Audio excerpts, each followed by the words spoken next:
caracterizar aqui o início.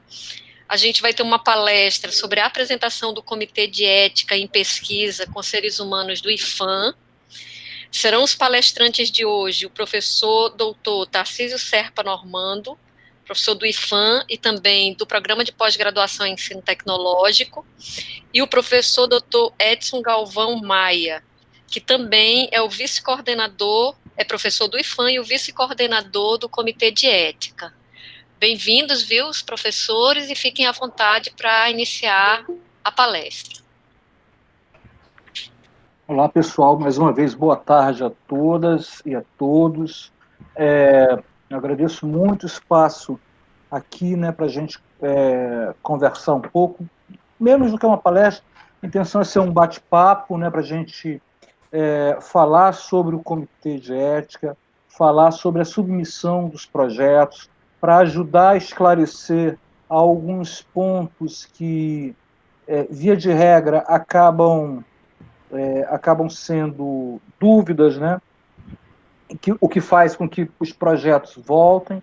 E aí, depois desse bate-papo, eu, professor Edson, nós vamos estar nos revezando aqui, falando sobre esses aspectos, e aí respondendo, obviamente, as perguntas dos senhores e nos colocando à disposição aqui. O professor Edson é professor do IFAM, como disse a professora Andréa.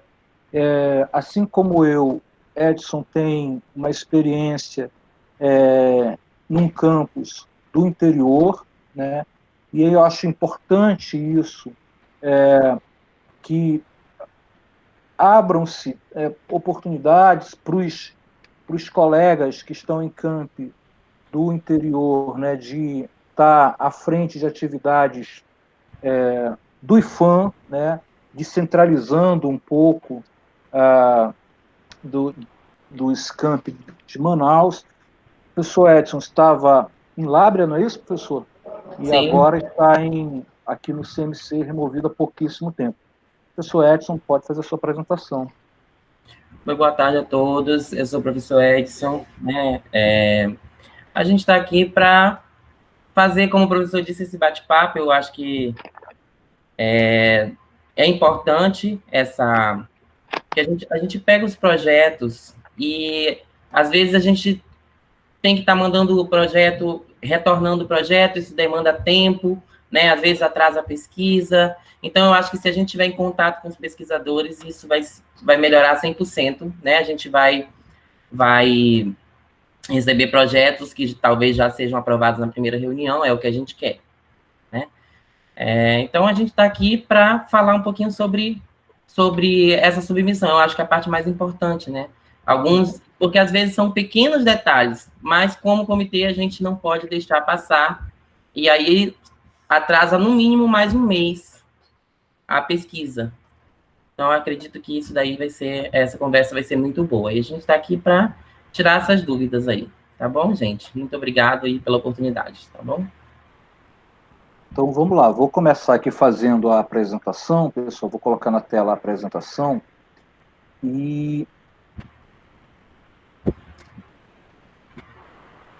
Mas é óbvio que deu um probleminha aqui, que eu não estou enxergando minha apresentação. Espera aí, deixa eu fechar os outros.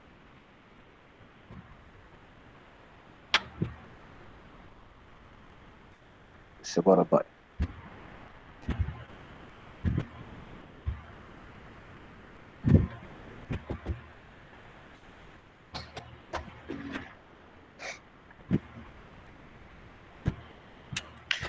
Nós entramos bem cedo aqui na sala para fazer os testes, justamente para evitar essas situações e...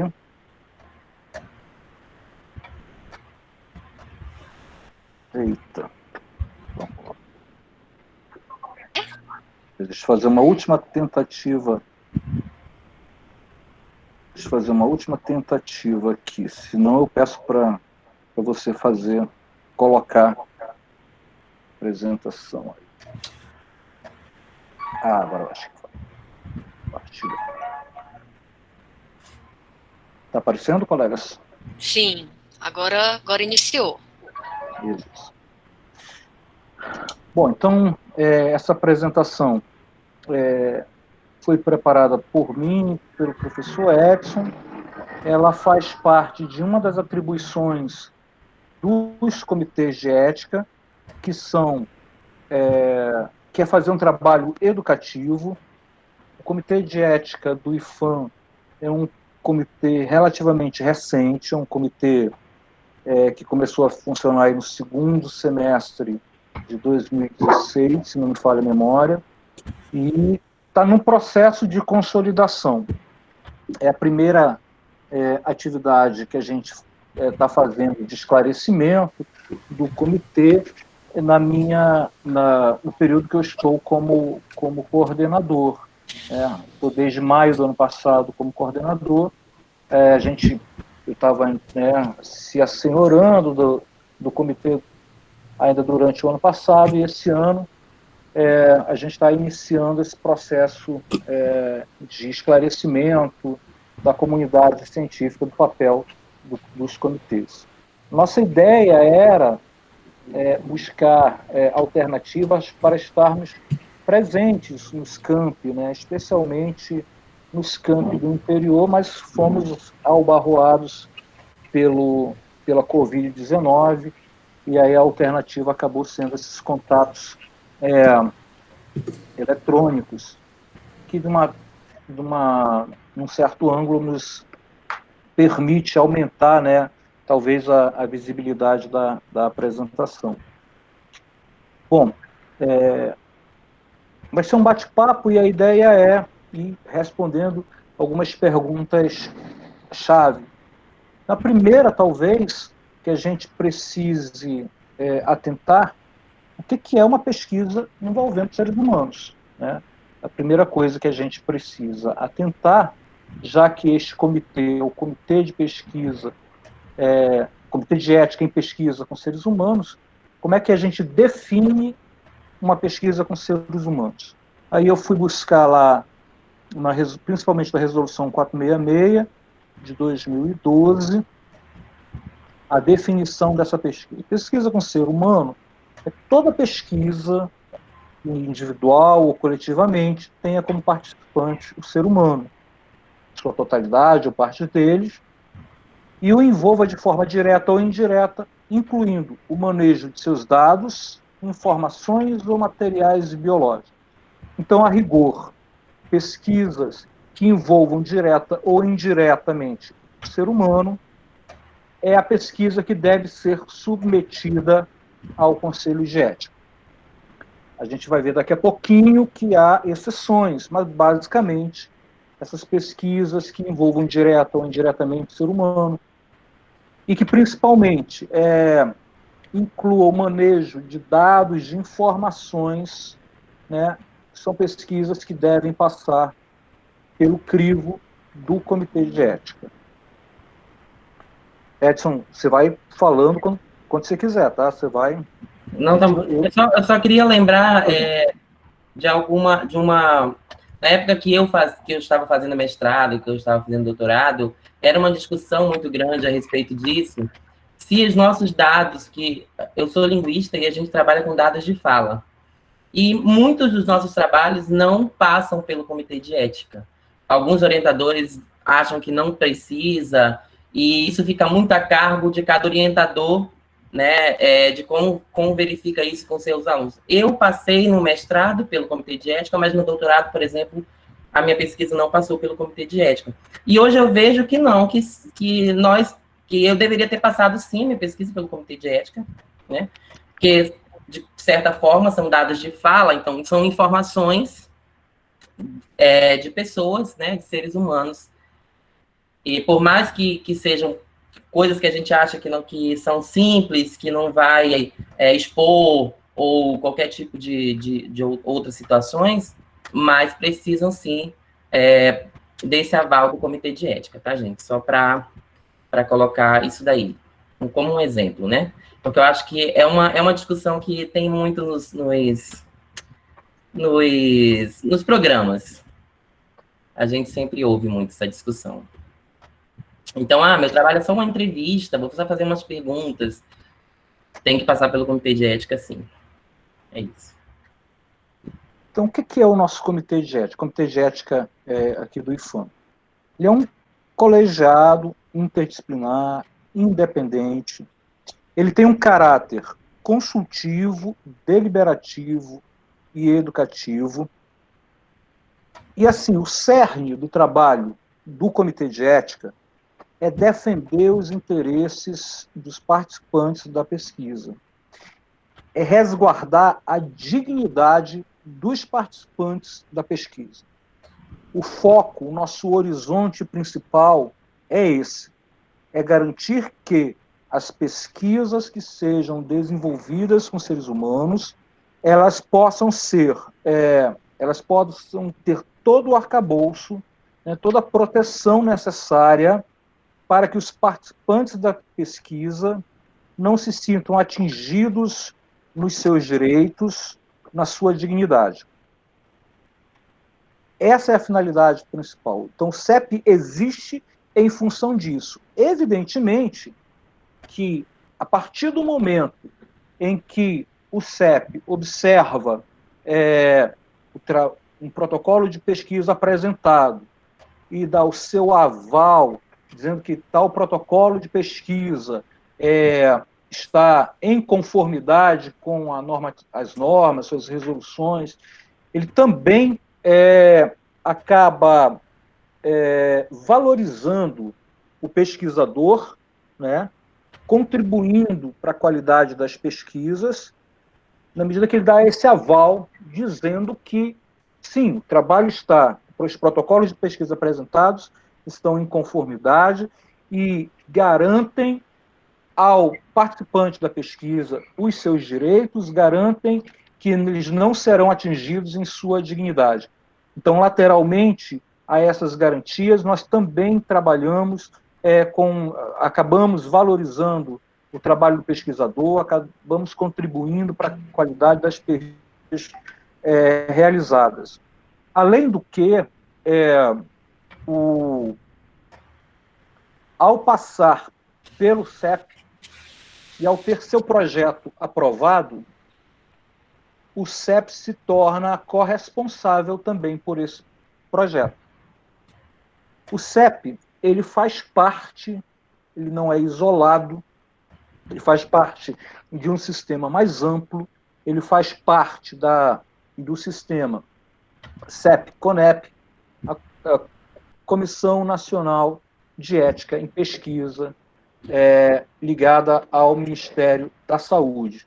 Então, nós, do CEP, do IFAM, nós somos observados, nós somos acompanhados pela CONEP, a CONEP nos ajuda, nós alimentamos a CONEP com os dados dos trabalhos que passam pelo CEP, e essa integração entre os comitês locais e a Comissão Nacional de Pesquisa é que garante que essa normatização, que essa regulamentação alcance a todos os projetos que são submetidos.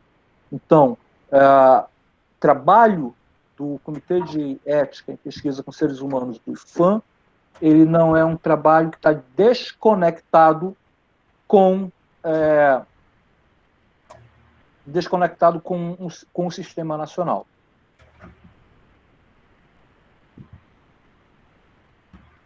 Ok? Então, vamos lá.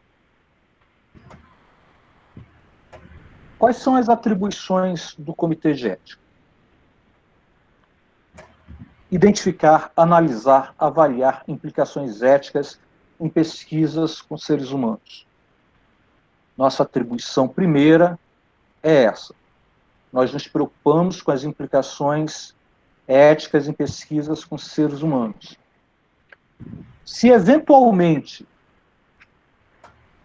houver uma denúncia de um trabalho que esteja afrontando direitos de participantes da pesquisa, se o comitê de ética for informado, né, for instado por algum participante de que um determinado trabalho determinada pesquisa de campo esteja em desconformidade, com a resolução, não esteja resguardando direitos e dignidades, o Comitê de Ética tem o dever de dar prosseguimento à denúncia, mesmo que a pesquisa não tenha passado pelo Comitê de Ética. Então, nossa atribuição primeira é avaliar, analisar, identificar as implicações éticas em pesquisas com seres humanos.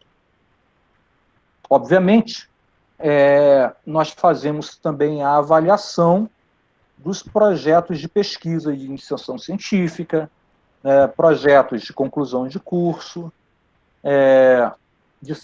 projetos para dissertação de mestrado, para tese de doutorado, enfim. Eles devem ser submetidos ao comitê e o comitê faz a avaliação. E aí, na medida que esses trabalhos são submetidos, nós emitimos pareceres sobre os aspectos éticos. E aí é bom a gente frisar uma coisa. O comitê não faz uma avaliação do mérito acadêmico da pesquisa. O comitê faz avaliar as implicações éticas da pesquisa. Quem deve fazer a avaliação, o mérito, a avaliação do mérito científico é o programa a qual a pesquisa está vinculada, é o orientador. Nós não fazemos essa avaliação de mérito. A gente faz a avaliação das implicações éticas. Se determinado questionário, por exemplo, se determinado questionário que deve ser aplicado numa comunidade, se esse questionário é desnecessariamente invasivo, se as perguntas de uma entrevista estão em consonância com os objetivos, e que esses objetivos levem à realização da pesquisa dentro das normas, enfim. E, como eu falei antes, atuar com funções consultivas, deliberativas e educativas. O comitê está aberto a tirar dúvidas, quando é o caso, fazer esse trabalho que nós estamos fazendo aqui, de conversa com a comunidade, para esclarecimento, e deliberar a respeito dos projetos que são submetidos na plataforma. Você quer complementar, Edson? Até agora, não. Tá bom, você vai falando aí, tá? Quando você quiser, você fala. Olha, o nosso comitê de ética é composto atualmente por 12 membros. Somos 10 professores do IFAM e mais 2 representantes de usuários. O comitê de ética, para funcionar, precisa ter pelo menos 7 membros, um dos quais representantes de usuários. Nós temos 12, sendo 10 professores e 2 representantes de usuários. Quem são os representantes de usuário? Conforme a normatização, os representantes de usuários devem ser preferencialmente indicados pelo Conselho Municipal ou Conselho Estadual de Saúde, o que nos traz alguns problemas. Por quê? Nem sempre os indicados, os representantes dos conselhos municipais se fazem presente às reuniões. A gente tem a ideia de ampliar a participação de usuários para a sociedade civil organizada, mas a gente tem que fazer isso. A gente está, como eu falei antes, num processo de consolidação, e a gente vai fazer isso conforme as nossas pernas efetivamente conseguirem nos dar suporte. Por enquanto, somos 12, 10 professores, 2 representantes. Eu estou na coordenação, eu e Edson, eu como coordenador, Edson como vice-coordenador, desde maio do ano passado. Segundo o regimento, a gente tem 3 anos de mandato, e aí faz-se uma nova eleição interna para a escolha dos novos coordenadores e vice-coordenador. O CEP tem o trabalho como secretária da Silvia. A Silvia é assim o motorzinho que impulsiona o nosso comitê. Ela é uma pessoa extremamente eficiente, extremamente educada. Geralmente é com ela que vocês vão entrar em contato se precisarem ligar ou passar e-mail. O primeiro contato geralmente é com Silvia. Quando é que nós nos reunimos? Nos reunimos uma vez por mês, de fevereiro a dezembro. Nós não nos reunimos em janeiro por conta das férias dos professores. Então, de fevereiro até dezembro, nos reunimos uma vez por mês, e as nossas reuniões são sempre nas segundas sextas-feiras de cada mês. Então, na segunda sexta-feira do mês de fevereiro, de março, abril, maio. As únicas exceções é agora no mês de julho, por conta do recesso. Então, a gente não vai se reunir na segunda sexta-feira, nós vamos nos reunir na quarta sexta-feira. Julho é um mês que vai ter 5 semanas, então vamos nos reunir na quarta sexta-feira. E em dezembro, por conta das nossas atividades acadêmicas, né, estarem sempre num gargalo em dezembro, a gente reúne na primeira sexta-feira. Então, você que quiser saber quando que é a reunião do comitê, baixa no calendário, segunda a sexta-feira de cada mês. Tá certo? Nós nos reunimos pela parte da manhã, geralmente de 9 a meio-dia, e a sede do Comitê de Ética fica no prédio da reitoria. Daqui a pouco eu deixo o endereço aí para vocês. É importante essas datas, né, porque ficarem atentos a essas datas, porque às vezes a pesquisa demora mais por conta desses desencontros de datas. Se você sabe a data da reunião, você se antecipa para enviar a pesquisa, né? Porque às vezes, porque assim, a gente tem que considerar que tem o tempo do relator analisar a pesquisa, são muitos documentos. Às vezes a gente recebe uma pesquisa 2 dias antes da reunião. Não tem como a gente analisar toda a documentação. Em 2 dias isso vai ficar para o quê? Para o próximo mês.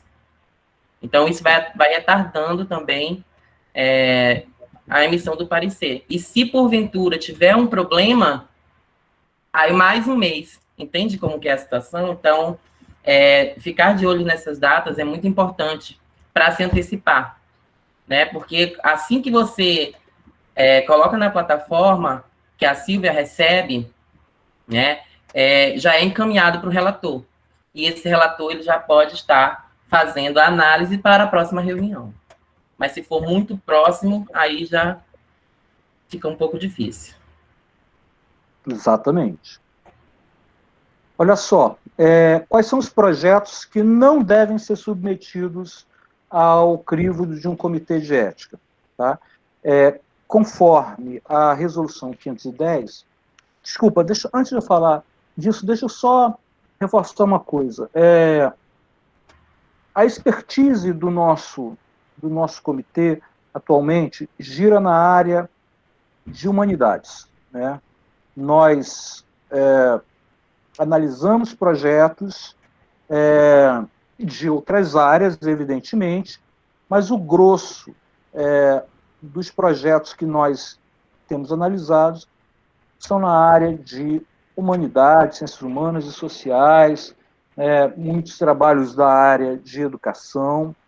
Para alguns trabalhos, nós não estamos, a gente acaba não aceitando por não termos, no momento, membros com a capacidade técnica para avaliar. A gente não está aceitando trabalhos na área de biomédicas, por exemplo.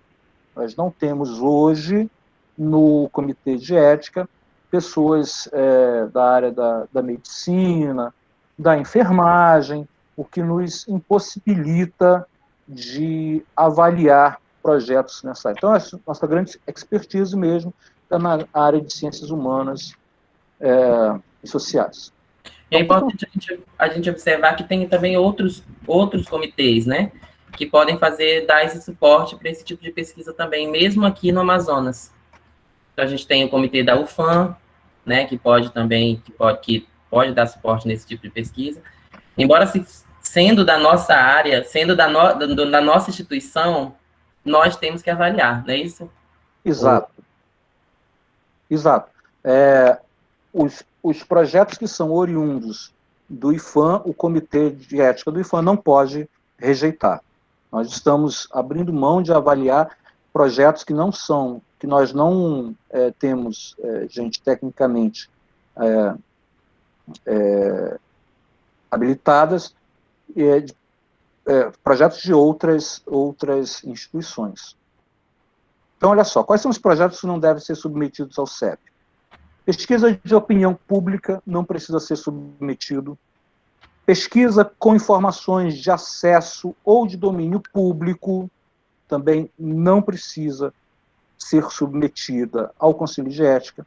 Pesquisa censitária, com bancos de dados sem possibilidade de identificação individual. Então, se você trabalha com banco de dados, mas esse banco de dados não lhe dá possibilidade de identificação individual, não precisa submeter ao CEP. Pesquisa de revisão de literatura, né, do estado da arte, não precisa ser submetida ao CEP. Pesquisas pontuais que visam um aprofundamento teórico sem revelação de identidade também não precisa ser submetido ao CEP.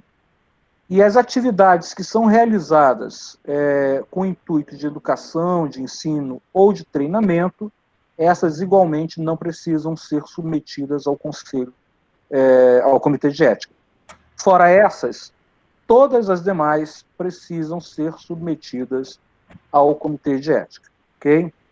Então, se você tem uma atividade pontual, você é professor, você está trabalhando com o seu aluno e vai fazer uma pesquisa com um grupo determinado de pessoas como atividade, como treinamento da sua disciplina. Você não precisa submeter isso ao Comitê de Ética.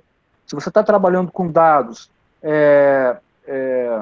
de acesso, né, com informações, melhor dizendo, de acesso e domínio público, também você não precisa submeter ao Conselho de Ética. Ademais, todas as outras pesquisas na qual que vai envolver seres humanos, é necessário a submissão ao comitê. E aí vem a grande questão, né? Como é que é a tramitação desses processos? Você vai submeter o seu trabalho, sua pesquisa, na plataforma Brasil. Você entra lá na plataforma Brasil, né, você se cadastra, você sobe os arquivos necessários para o seu projeto, depois a gente vai ver quais são os termos obrigatórios. Isso é um trabalho feito pelo pesquisador.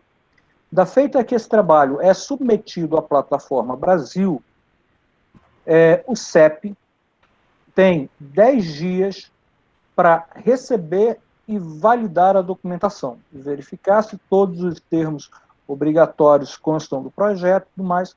São 10 dias nesse processo. Okay? Quem faz a recepção e validação documental é a Secretaria do Comitê de Ética, que no nosso caso é ocupada pela Sílvia.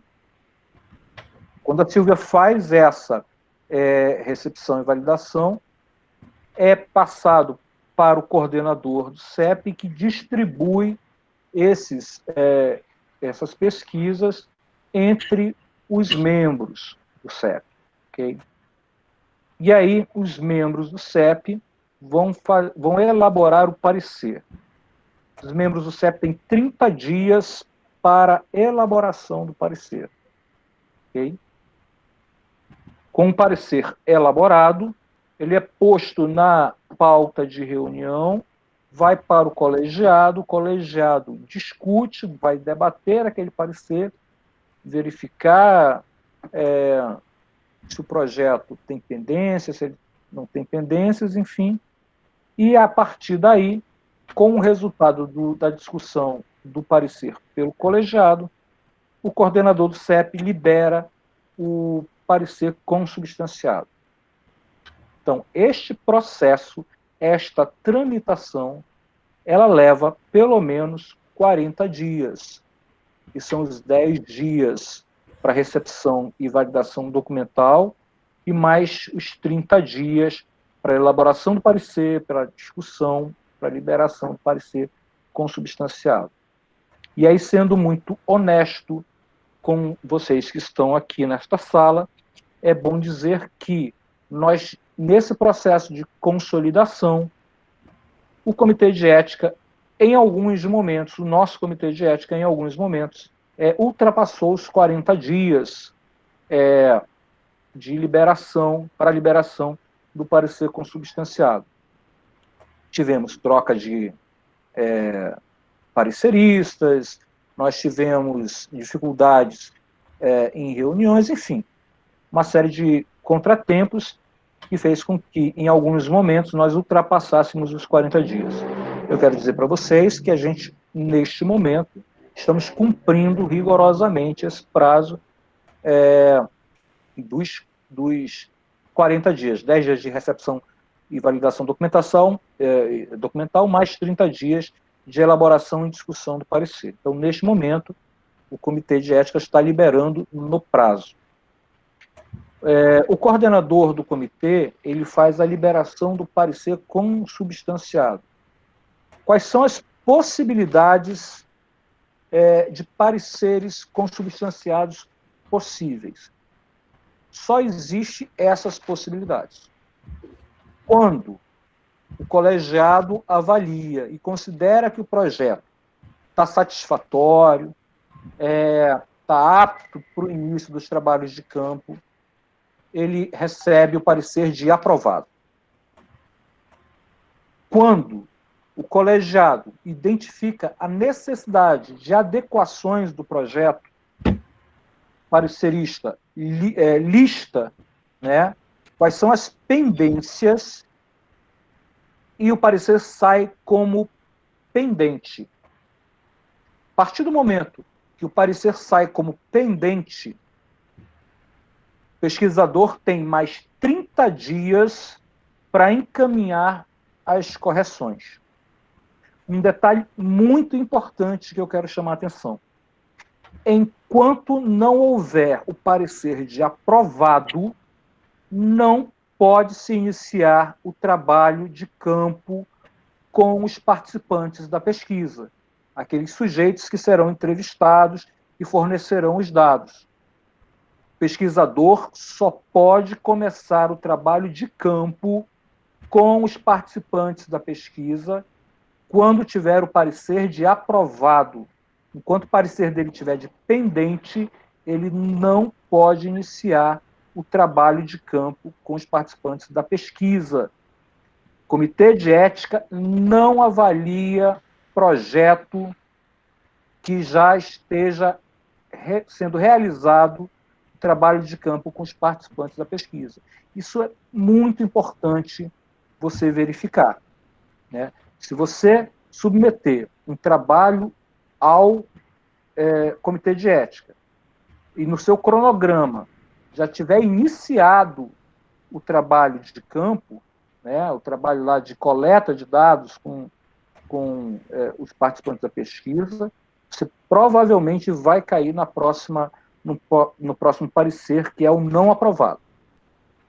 Não aprovado é quando o colegiado considera que há óbices intransponíveis ao projeto, e que aí encerra o protocolo naquele momento, ele está não aprovado, e aí o pesquisador, se quiser, deve fazer outra submissão de outro projeto, preferencialmente, óbvio, corrigindo os erros que foram identificados.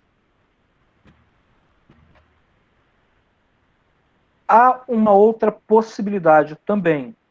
O pesquisador solicitar a retirada do projeto. Então, ele coloca o projeto, né, para submissão, mas percebe que, por um motivo ou por outro, o projeto não poderá ser realizado, haverá uma impossibilidade de cumprir o que havia sido proposto, e ele faz a solicitação também para retirada do projeto, e aí também o protocolo é considerado encerrado. Tarcísio, Nos casos... Pois não. eu acho que é importante falar aí na questão do projeto retirado, né? Que às vezes o pesquisador, ele porventura não fez o projeto ou não vai mais fazer, e ele acha que está tudo bem. É importante que ele retire, né? É importante que ele retire o projeto, se ele não vai mais executar o projeto. Porque, como a gente vai ver depois, essa pesquisa, depois que ela passa pelo comitê, ela precisa ser feita, ela precisa ser realizada. Então, gera uma obrigatoriedade, né? Tem que ser apresentado um relatório ao final para o comitê. Então, é importante que seja retirado. Às vezes, a gente fica lá com um projeto que está com um problema e, às vezes, a gente já sabe que esse projeto já não foi mais executado, já foi, mas a gente não pode simplesmente retirar o projeto. Então, é importante que o pesquisador ele tenha esse cuidado. Eu não vou mais fazer o projeto, ou eu não quero mais que o CEP avalie esse projeto, enfim, de fazer a retirada do projeto na plataforma. Isso é fundamental. E uma coisa sobre o parecer pendente também, que eu acho que seria bom complementar, eu acho que a gente ainda vai falar depois, mas sempre que o seu parecer vem como pendente, você observar a questão de atualizar o cronograma da sua pesquisa, né? Porque, como foi colocado, você não vai poder começar. E, às vezes, aquele cronograma já pode estar defasado, porque ele vai passar por uma outra avaliação. Então, quando você for submeter as correções, lembrar sempre de atualizar esse cronograma, né? Para uma coleta posterior à aprovação. É isso, só para lembrar. Complementar. Isso. Há casos específicos em que não basta o parecer do CEP. Quando você está trabalhando com projetos multicêntricos e participação de instituições estrangeiras, ou quando você, por exemplo, está fazendo pesquisa com populações indígenas, todo projeto que é aprovado no CEP é submetido também à CONEP, a uma outra instância de avaliação, portanto. Então, se seu projeto é um projeto multicêntrico, tem a participação de instituições estrangeiras, ou seu projeto envolve populações indígenas, saiba que ele precisará partir para uma outra instância. Ele só vai para o CONEP após ser aprovado no CEP. Então, se você submete um projeto e esse projeto tem pendência, você tem 30 dias para refazer as pendências. Muito bem, você refaz as pendências, submete novamente, o CEP aprova. É um projeto de pesquisa com populações indígenas. Esse projeto aprovado no CEP não lhe dá ainda a oportunidade de iniciar o trabalho de campo. Ele vai ser submetido à CONEP e a CONEP fará uma outra avaliação, né? E após a avaliação da CONEP é que se pode iniciar seu trabalho de campo. Então, veja só, num caso como esse, numa pesquisa hipotética com populações indígenas, você vai ter que pensar em 40 dias de tramitação do projeto no CEP local e mais 60 dias para tramitação na CONEP, ok? Serão cerca de 100 dias que vai tramitar esse processo entre o CEP e o CONEP, ok? Então, quando você for fazer... Se tudo for... exatamente, se tudo for caminhando bem, ok? Então, isso você tem que atentar. Assim, que a gente pense, entrei no mestrado, tenho o meu projeto, o quanto antes encaminhar para o CEP, melhor. Porque a gente sabe que o tempo passa muito rápido, às vezes a gente tem um projeto, né, que a gente sabe que o mestrado também tem seus prazos. Então, o quanto antes você puder encaminhar esse projeto, melhor. Foi aprovado, já sabe como vai ser feito, já conversa com o orientador, né? Já prepara a documentação e já entra na plataforma. Exatamente. Logo depois da aprovação no programa, logo no começo mesmo. Para não ter problema de tempo, né? Especialmente se você vai fazer, se é um projeto, como eu disse, né, multicêntrico com instituição estrangeira ou com financiamento estrangeiro, ou projeto com populações indígenas, você vai levar pelo menos 4 meses, né? É o primeiro semestre inteiro aí da sua vida acadêmica. Bom, quando você entra na plataforma Brasil, você vai fazer o upload de alguns documentos que são obrigatórios. Quais documentos são esses? A folha de rosto, o projeto detalhado, o TCLE, o termo de consentimento livre e esclarecido, o cronograma, a carta de anuência e a declaração de infraestrutura. Pelo menos esses termos são obrigatórios que você faça o upload na plataforma Brasil. Há espaço para você subir outros documentos, se assim o desejar, se assim achar necessário, mas pelo menos esses são os necessários. E aí a gente vai pensar algumas coisas importantíssimas que você deve levar em consideração na hora de fazer a submissão. Então, vamos começar pela folha de rosto. A folha de rosto, ela é gerada na plataforma Brasil, ok? No próprio o site gera o documento que você vai ter que imprimir, conseguir as assinaturas, escanear e subir novamente. E aí é o seguinte, todos os campos da folha de rosto precisam ser preenchidos. Todos os campos. Né? A resolução 466 de 2012, a norma operacional número 1 de 2013 são bem insistentes em relação a isso. Que leva a uma situação. Qual situação? Como eu havia comentado no começo, o Comitê de Ética ele nasce no Ministério da Saúde e, historicamente, tem as suas raízes ligadas às pesquisas na área médica. Então, existe um campo na folha de rosto, que é o campo 3, área temática, na qual nem sempre o pesquisador das áreas de humanas consegue se enxergar. Nem sempre o pesquisador das áreas de humanidades consegue se enxergar nas opções de área temática.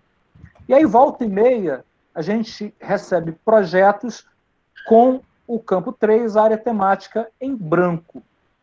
A questão é que a resolução 466 e a norma operacional 001 diz que nenhum campo pode ficar sem ser preenchido.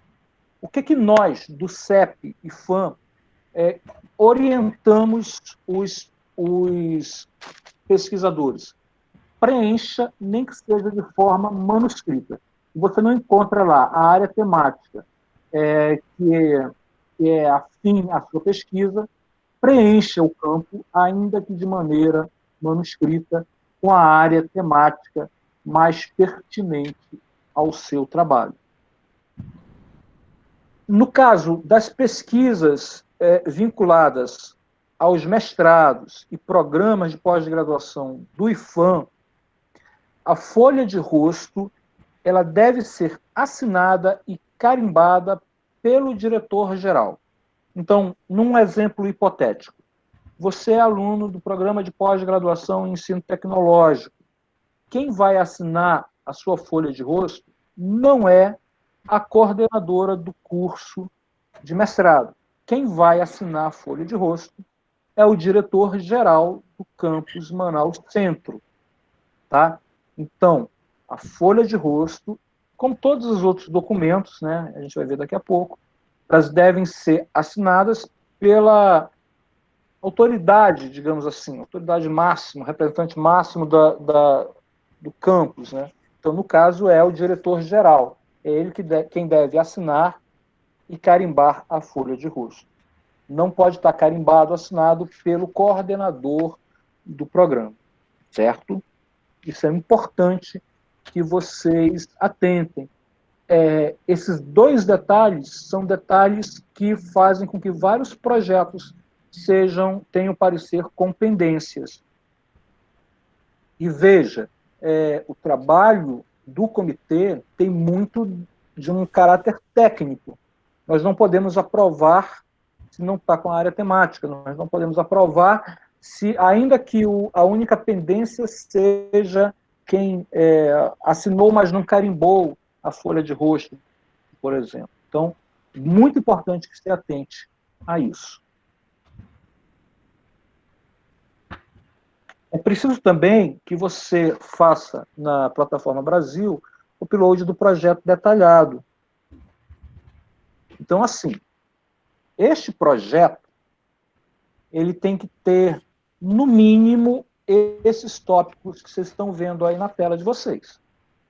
Tem que dizer neste projeto qual é o tema, o objeto de pesquisa, qual que é a relevância social, os objetivos, em que local será realizado, qual é a população que vai ser estudada, as garantias éticas ao participante da pesquisa, o método, o cronograma, orçamento, critérios de inclusão ou exclusão, riscos e benefícios, os critérios para o encerramento ou suspensão da pesquisa, garantias de divulgação dos resultados. Então, o projeto que vai ser subido na plataforma Brasil tem que ter pelo menos esses elementos aí.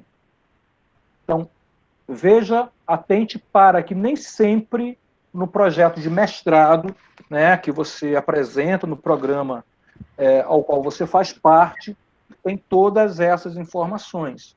Tem que ter pelo menos essas. Se tiver informações a mais, ótimo, perfeito. Mas tem que ter pelo menos essas. Não esquecer de explicitar na redação desse projeto qual que é a finalidade. Se é um projeto de iniciação científica, se é um projeto de conclusão de curso, se é um projeto para dissertação de mestrado, se é um projeto para tese de doutorado, enfim. É muito comum que os alunos... perdão, expressei errado. É muito comum que os pesquisadores subam na plataforma Brasil o seu próprio projeto que apresentou no programa. Suba na plataforma Brasil o seu próprio projeto que apresentou no programa. Então, assim, é só atentar se o projeto tem aqueles elementos mínimos ali, tá bom? Uma outra coisa, é fundamental que você anexe nesse projeto o instrumento de coleta de dados que será utilizado. Se você vai fazer um questionário, você vai fazer uma entrevista estruturada, semi-estruturado, o roteiro, né, para uma roda de conversas, é fundamental que seja anexado isso, porque o membro do comitê de ética vai fazer a análise das perguntas que estão no questionário, ou na entrevista, ou vai avaliar o roteiro dessa roda de conversa. Porque este instrumento, ele indica para o membro do CEP se a pesquisa vai, de fato, respeitar os direitos do participante, a dignidade do participante. Não é possível você fazer a análise do projeto sem fazer análise desse instrumento de pesquisa. Como eu já disse antes, o CEP não avalia o mérito acadêmico. O que a gente avalia são as implicações éticas da pesquisa. Nosso foco principal é garantir os direitos e a dignidade dos participantes. Ok? Então, tenha sempre em mente isso. Tenha sempre em mente quando for submeter projeto a um comitê de ética. O comitê de ética quer a garantia dos direitos, da dignidade dos participantes dessa pesquisa. Bom, vamos lá. Aí a gente chega, talvez, no documento que dê mais dor de cabeça, que é o termo de consentimento livre e esclarecido, o famoso TCLE. Bom, vamos por partes. Primeira coisa, Você não pode confundir o processo de consentimento livre e esclarecido com o termo de consentimento livre e esclarecido. O TCLE, o termo, é uma das etapas do processo de consentimento livre e esclarecido. Na resolução 510 de 2016, você vai ter ali informações sobre o que é esse processo. É o momento que você vai abordar o participante da pesquisa, né, que você vai garantir ter uma conversa com esse participante da pesquisa num local apropriado, né, num local onde seja garantido o sigilo, né, da conversa, onde você vai explicar com uma linguagem adequada o que é a sua pesquisa, de que maneira você vai dar cabo à sua pesquisa, como é que o participante vai ser inserido na pesquisa. Então, o processo de consentimento é essa conversa, é essa abordagem que você vai fazer ao participante da pesquisa. E o TCLE, o termo, é o registro, né? É aquele momento onde ele vai assinar, dando concordância, dizendo que foi devidamente esclarecido de toda a pesquisa, que ele está em acordo com essa pesquisa, que ele está ciente de quais riscos, de quais benefícios, de quais ressarcimentos ele tem direito em função da pesquisa. Portanto, o TCLE é um documento firmado entre o pesquisador e cada participante da pesquisa. Okay? Quando a sua pesquisa envolver como participantes crianças, adolescentes ou pessoas sem condições de consentir, você vai elaborar um termo de assentimento. Okay? Esse termo de assentimento é voltado para crianças, adolescentes, pessoas sem condições de dar o seu consentimento. Porém, esse termo de assentimento deve ser associado a um termo de consentimento dos pais ou dos responsáveis, melhor dizendo, por essas crianças, adolescentes ou pessoas que não têm condições de consentir. Então, se você vai fazer uma pesquisa na qual você vai fazer uma entrevista com alunos de uma determinada escola, num exemplo hipotético, você vai elaborar um termo de assentimento para o aluno e você vai elaborar um termo de consentimento para o responsável por esse aluno. Eles precisam estar associados. Se você vai fazer uma pesquisa hipotética, na qual você vai fazer entrevistas com professores, você vai aplicar questionários a alunos, você vai fazer uma roda de conversa com técnicos e comunitários, a redação do TCLE tem que ser direcionada para cada grupo de pesquisa.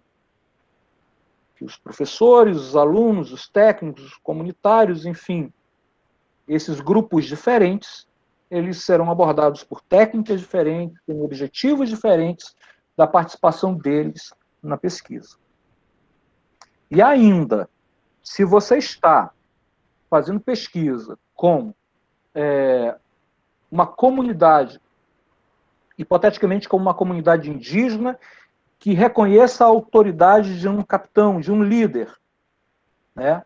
Ou que o coletivo tenha força sobre o indivíduo. Isso também deve ser considerado e você também deve obter o consentimento dessa liderança, dessa autoridade.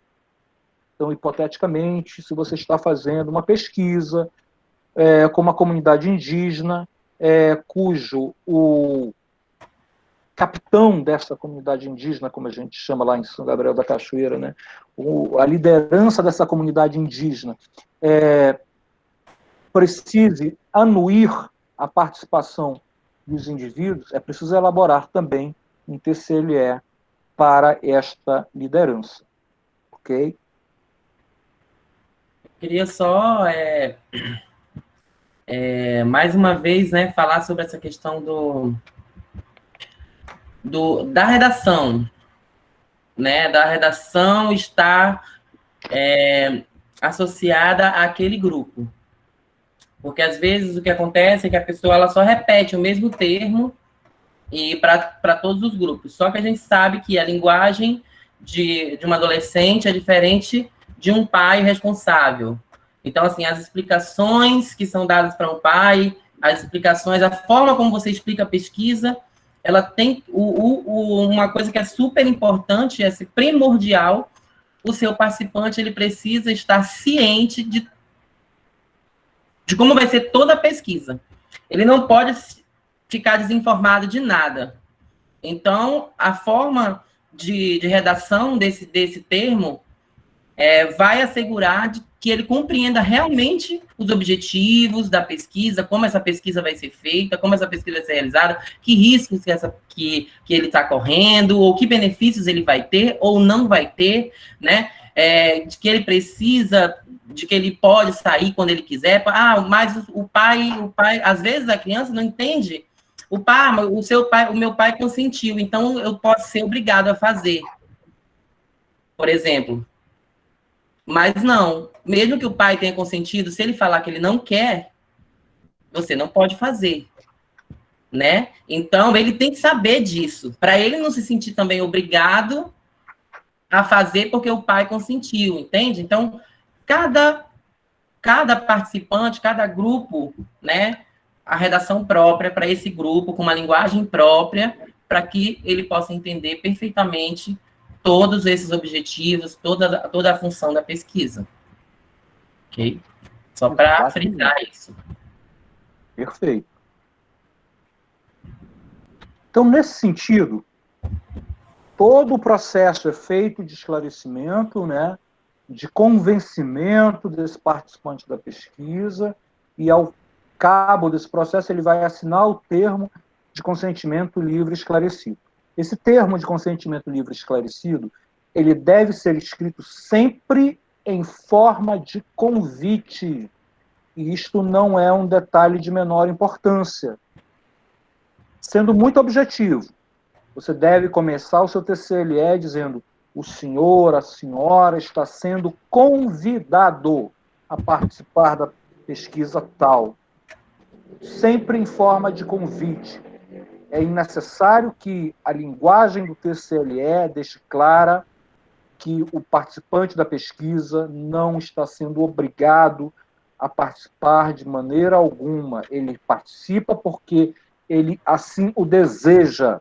E a linguagem que você vai escrever, como bem disse Edson há pouco, a linguagem tem que ser clara e acessível. Tem que ser uma linguagem. Não adianta você escrever com uma linguagem para a qual os participantes não terão condições de restringi-la. Então, veja, escreva o TCLE, redija o TCLE em forma de convite, com uma linguagem clara e acessível.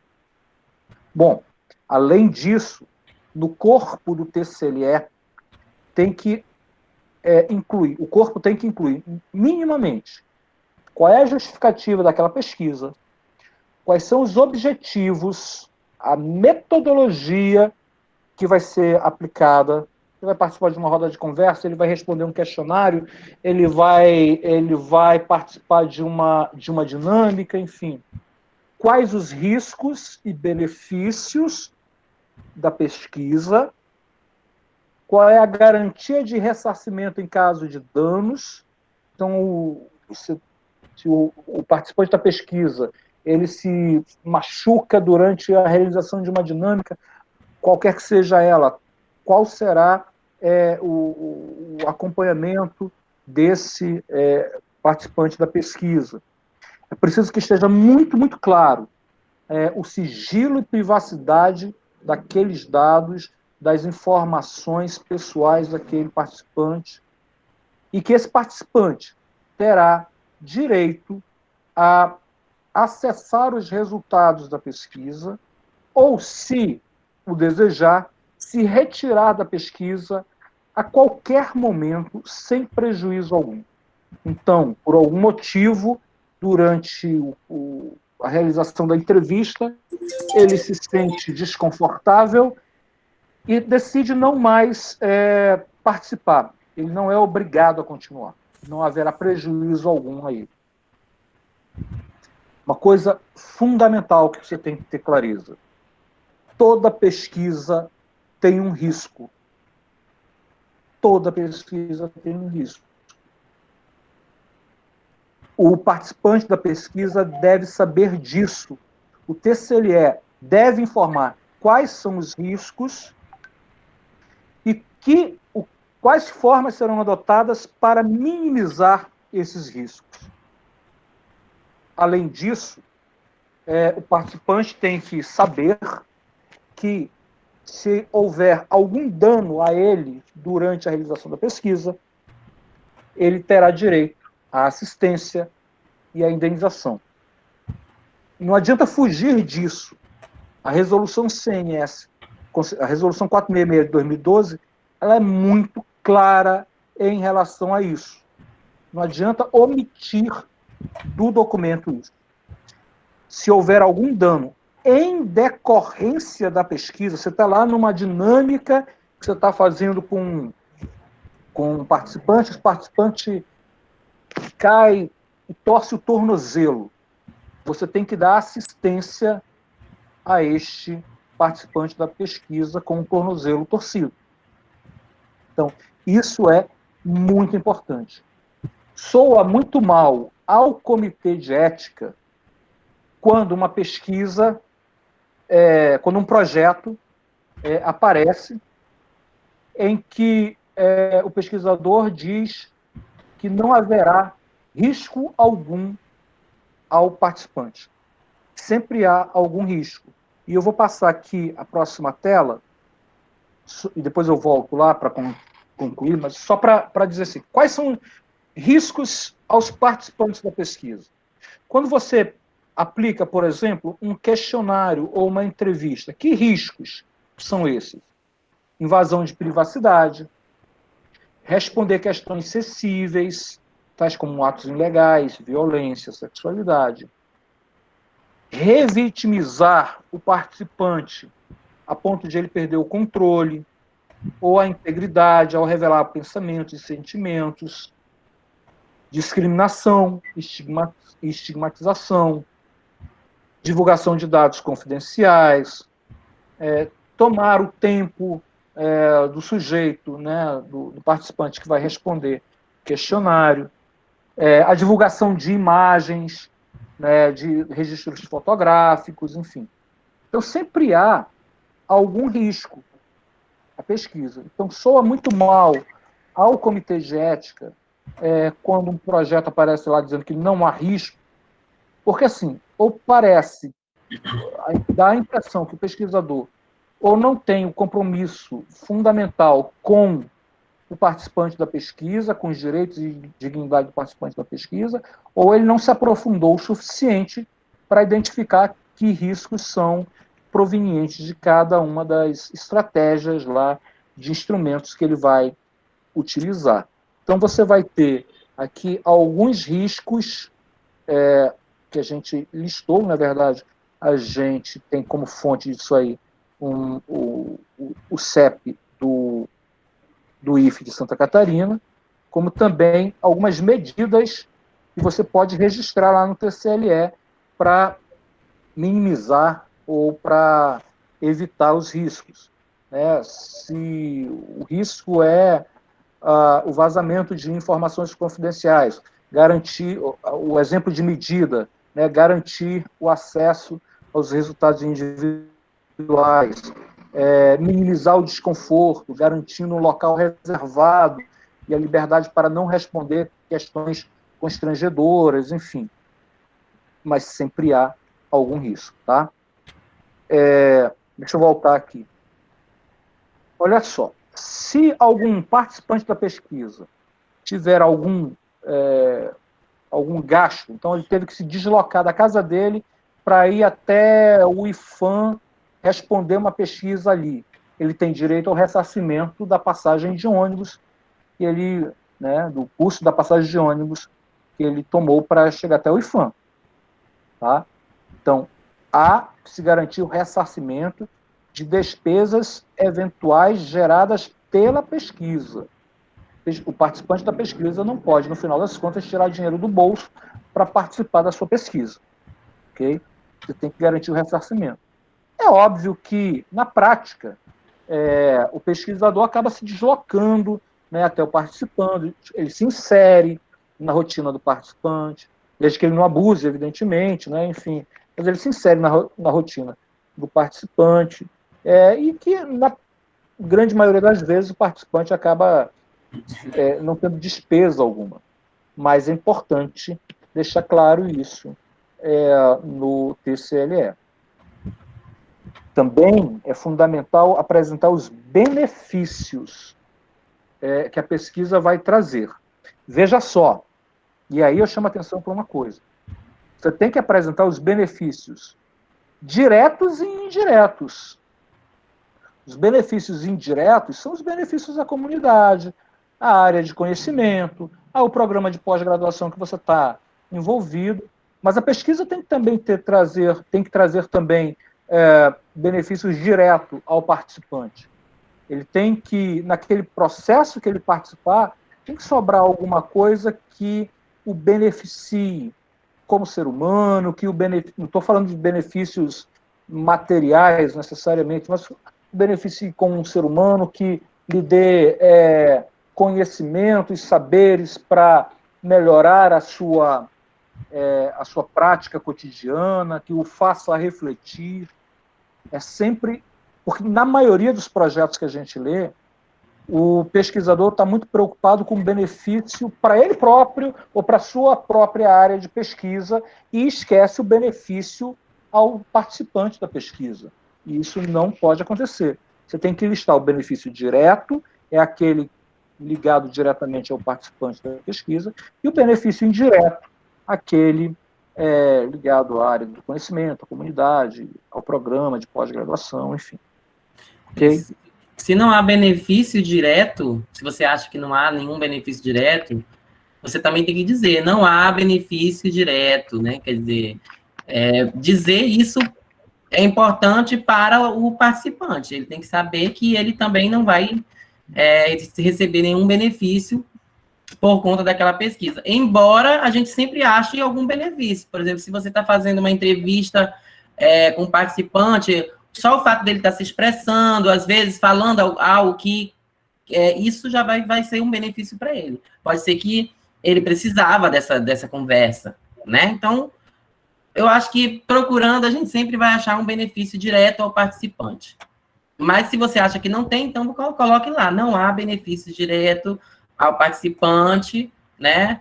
Mas, indiretamente, isso, aquilo outro. Mas, assim, é importante que esteja claro que esse benefício é para o participante. E a gente confunde, está lá no item benefícios, e a gente coloca todos os benefícios para a comunidade, todos os benefícios para a pesquisa, e esquece do principal, que é o participante, né?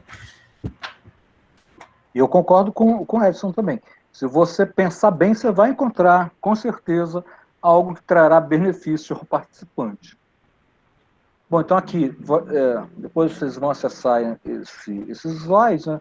Você vai ter aqui alguns riscos e danos possíveis, dependendo do método de coleta de dados que você aplicar. Isso aqui são apenas exemplos, e também exemplos de medidas que você pode adotar para minimizar os riscos da pesquisa. Ainda em relação ao TCLE, se você vai gravar imagem ou som durante a captação dos dados, durante lá a entrevista, ou durante o questionário, ou durante a dinâmica, a roda de conversa, isso precisa estar claro no TCLE. Okay? Todos os dados da pesquisa devem ser guardados por 5 anos. Okay?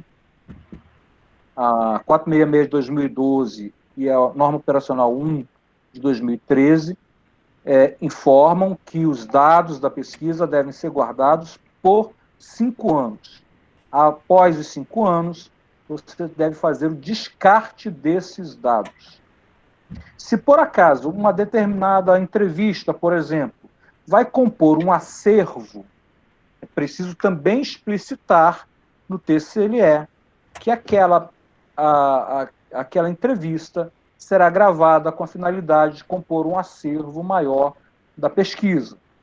Isso precisa estar claro no TCLE. Okay? Mas não acaba aí. O TCLE precisa também dizer qual é o papel do CEP. O TCLE precisa deixar claro que o CEP tem o papel de garantir direitos e dignidade dos participantes da pesquisa. Está escrito isso. Precisa informar quais são os meios de contato do pesquisador com o CEP, o endereço, o telefone, o e-mail, para caso o participante da pesquisa se sentir incomodado, ele acessar o CEP para esclarecimentos, enfim. Então, você já viu que você não vai fazer um TCLE em uma página, né? Você vai ter um TCLE de 2, 3, 4 páginas. E cada página tem que estar numerada. Então, página 1 de 4, página 2 de 4, página 3 de 4, página 4 de 4. As páginas devem ter um campo específico para a rubrica do participante, do pesquisador, e na página final você tem que ter campos para colocar local, data e assinatura, tanto do pesquisador quanto do participante da pesquisa. Atentar muito para isso, porque isso daí eu acho que é um dos principais motivos por que projetos voltam. Você faz um TCLE de 3 páginas e o participante só assina na última. Então, não pode. Você tem que fazer campo para ele assinar, para ele rubricar em todas as páginas. E essas páginas têm que estar numeradas também, para garantir que não haja inclusão ou exclusão de nenhuma página, de nenhuma informação. Tá? Então, isso daí é super importante. E a questão do contato também, porque geralmente as pessoas colocam o endereço, só o contato do pesquisador e esquecem de colocar o contato do CEP. Isso também tem sido motivo para projetos ficarem com pendências. Escrever no TCLE que o participante da pesquisa terá direito a uma via daquele TCLE. E outra coisa importante, não é cópia, gente, é via, tá? Não é cópia, é via. Não é uma cópia xerox ou qualquer coisa. É uma via que ficará com o participante da pesquisa. Tá? Todos os documentos que forem submetidos ao CEP, você vai usar a expressão via, não a expressão cópia.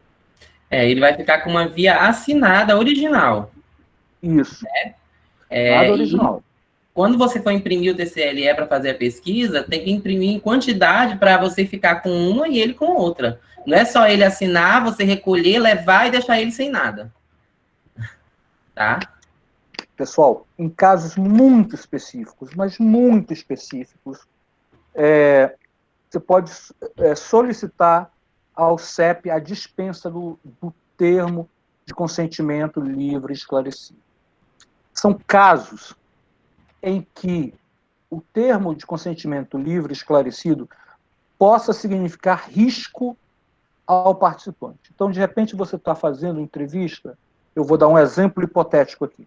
Você está fazendo entrevistas com mulheres vítimas de violência doméstica. Para esta participante chegar em casa com uma via dizendo que está participando de uma pesquisa sobre violência doméstica, pode significar a esta participante um risco à sua integridade física. E aí, em casos como esse, você pode solicitar ao CEP, de uma maneira muito bem justificada, a dispensa do TCLE. Veja, a dispensa do TCLE, do termo escrito, assinado, mas não do processo de consentimento livre, né, e esclarecido, que é um processo de convencimento, de conversa, de diálogo entre o pesquisador e o participante da pesquisa.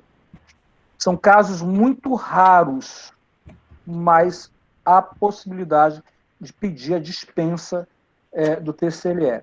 Se discute também na CONEP alternativas para casos raros como esses, para casos específicos, melhor dizendo, como esses. Se discute também na CONEP alternativas, né? Como, por exemplo, você criar um aplicativo onde a pessoa apenas dá um joinha dizendo que está em concordância, ou, enfim, mas são casos muito específicos. A regra é o TCLE, a existência do TCLE, ok? Então, vencido o TCLE, vamos ao cronograma, que é outro termo obrigatório de apresentação. Como eu já falei antes, tramitação é de, no mínimo, 40 dias no CEP. Então, quando você for fazer o seu cronograma, preveja pelo menos 40 dias de tramitação no CEP. E eu vou voltar a afirmar o que eu já havia dito antes. Nenhuma atividade de campo junto a participantes da pesquisa pode ser iniciada sem a aprovação dos protocolos de pesquisa. Nenhuma. Se você atropelar isso, o seu projeto será reprovado, será não aprovado, ok? Nenhuma pesquisa pode acessar os participantes sem a análise ética feita pelo CEP, ok? Mas, poxa, mas eu tenho que fazer a qualificação, tenho que fazer a defesa. Não tem jeito, gente. São 40 dias. E se a sua pesquisa, mais uma vez, envolver protocolos multicêntricos com instituições estrangeiras, seja na participação ou no patrocínio, envolver populações indígenas, ou ainda envolver questões de bioéticas, ainda sobe para a CONEP, e aí a CONEP ela tramita uns 60 dias o seu projeto, tá bom? Então, é um tempo que precisa ser previsto. Outra coisa, senhores, atentar no cronograma que o CEP deve ser informado quando a pesquisa for finalizada e o CEP deve receber o relatório final da pesquisa, certo? Só aí estará concluído o protocolo de pesquisa que você iniciou quando submeteu na plataforma Brasil. Então, não esqueça disso. Você deve informar o CEP o término da pesquisa e o CEP deve receber esse relatório final. Se você vai descontinuar o projeto por alguma razão, o CEP deve ser consultado também, ok? A carta de anuência é aquela carta em que o local em que você fará a pesquisa concorda, né, dá o seu aceite, a sua concordância, que deve ser devidamente carimbada, devidamente assinada pelo dirigente máximo. Você vai fazer uma pesquisa no campus São Gabriel da Cachoeira.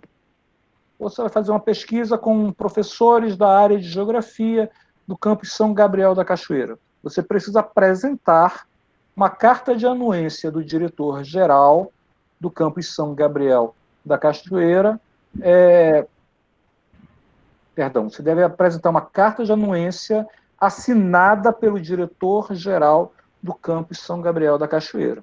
Você vai fazer uma pesquisa com internos da Fundação Dr. Thomas. Você precisa apresentar uma carta de anuência assinada pelo presidente da Fundação Dr. Thomas, anuindo a sua pesquisa, dando autorização para a realização dessa pesquisa. Mesma coisa com a infraestrutura.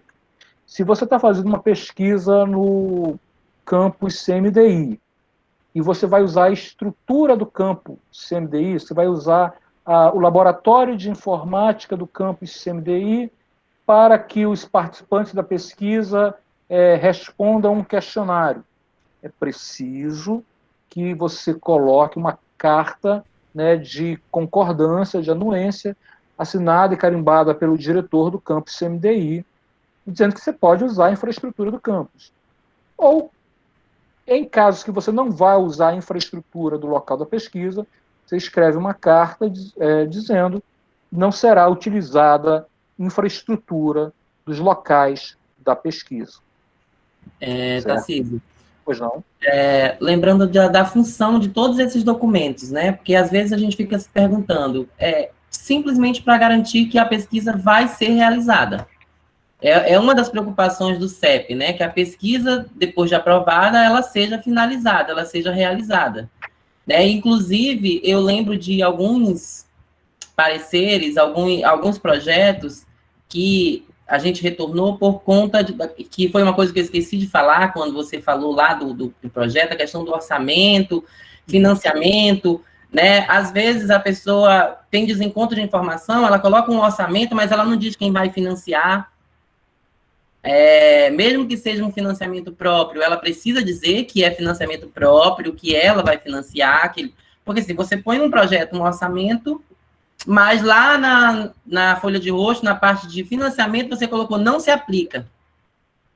Então, isso é um desencontro de informação. Quer dizer, como que essa pesquisa que precisa de um orçamento, ela vai ser finalizada, né? Então, você precisa atentar para esses detalhes que vão garantir para o CEP que você vai concluir a pesquisa, tá?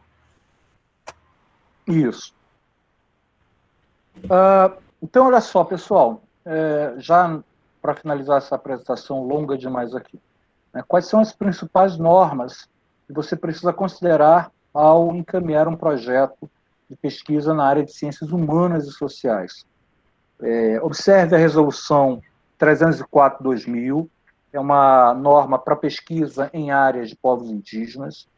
A resolução 246/2005, que fala sobre projetos multicêntricos. A resolução 466/2012, que estabelece as diretrizes e normas regulamentadoras para pesquisa com seres humanos, é talvez a principal resolução. O desdobramento dela, né, é a norma operacional número 1/2013, que ela organiza o funcionamento do sistema CEP-CONEP, né, e os procedimentos para submissão. A resolução 510/2016, que trata de ética na pesquisa na área de ciências humanas e sociais, né? Essa resolução é importante porque ela faz as adaptações necessárias para a área de ciências humanas e sociais que não eram previstas ou que não estavam muito claras na normatização anterior. Tá? Como é que vocês podem nos contactar? O CEP ele funciona diariamente de 8 às 12, de 13 às 17. Nesse momento de pandemia, atentem que o funcionamento do IFAM está sendo diferenciado, tá bom? Então tem o telefone aí, o 92-3306-0062, você pode entrar, fazer ligação e nesse dia não ter funcionário, a Silvia não está em trabalho físico no IFAM, está em trabalho remoto. Então, mais tranquilo é talvez fazer o acesso pelo e-mail cepsh.ppgi@ifam.edu.br. O CEP fica fisicamente ali no prédio da reitoria, no segundo andar, na Avenida Ferreira Pena, número 1109, no centro da cidade. Tá bom? Me perdoem a duração desta apresentação. Eu sei que ela foi longa demais, mas acho que foi necessária para deixar bem claro a tecnicidade do comitê. Quero agradecer muito, muito, né? Agradecer ao professor Antônio aí pela vinda, chegada com a gente, professora Josiane, professora Cleone, que eu não sei se está indo ou se caiu, ela avisou que estava com chuva. Foi.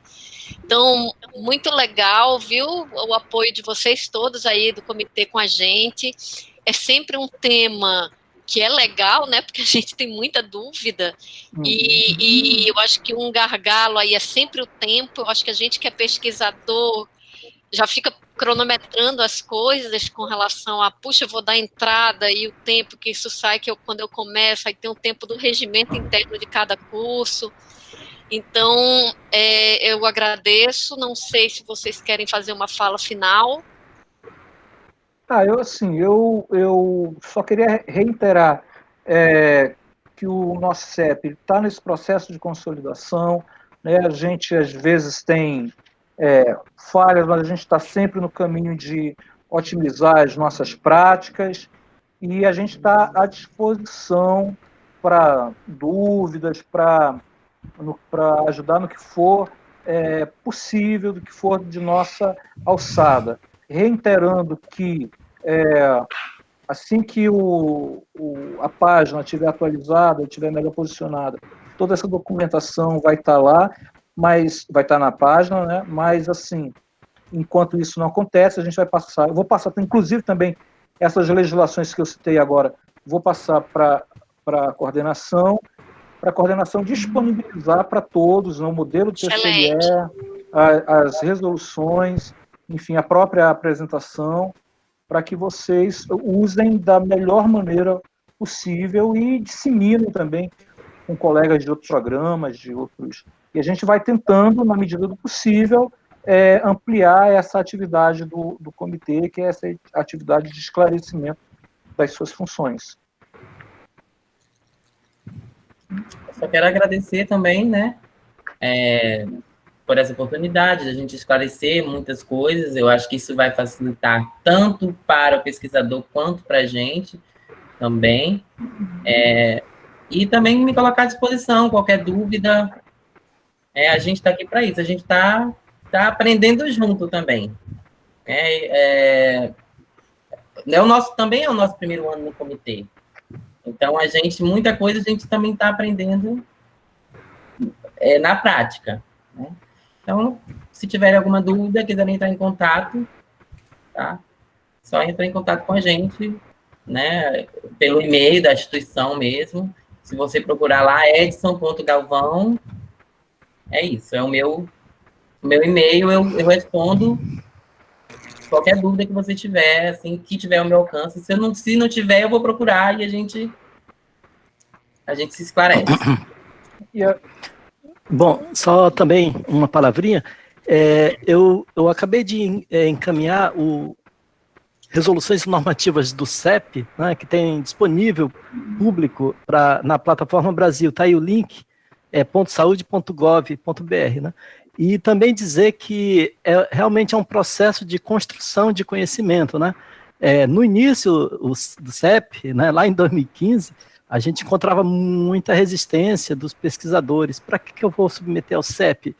Eu só vou entrar na sala rapidinho, conversar com os alunos e sair, né?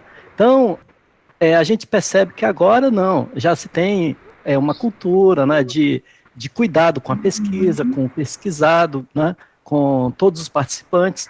Isso é muito interessante, porque cria um know-how que fica uma coisa assim mais simples até de trabalhar. A gente percebe que já existem professores, né, que quando submetem os seus projetos ao CEP, já vem tudo redondinho, tudo certinho, a gente só faz aprovar e encaminhar.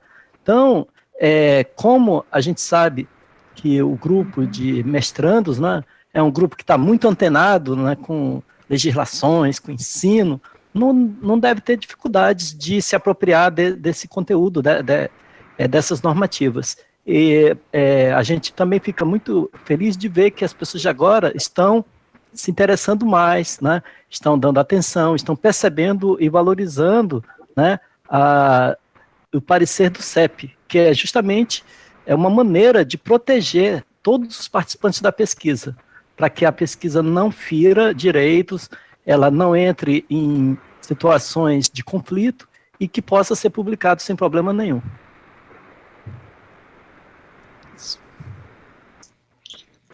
Então, gente, eu agradeço muitíssimo, tá? Em breve a gente vai disponibilizar esse vídeo no nosso canal do YouTube, e aí eu aproveito e disponibilizo também os slides e todo o material que o professor Tarcísio passar, para, obviamente, colaborar com todos os mestrandos e os colegas de fora que possam acessar a página. Muito obrigada a todos, viu?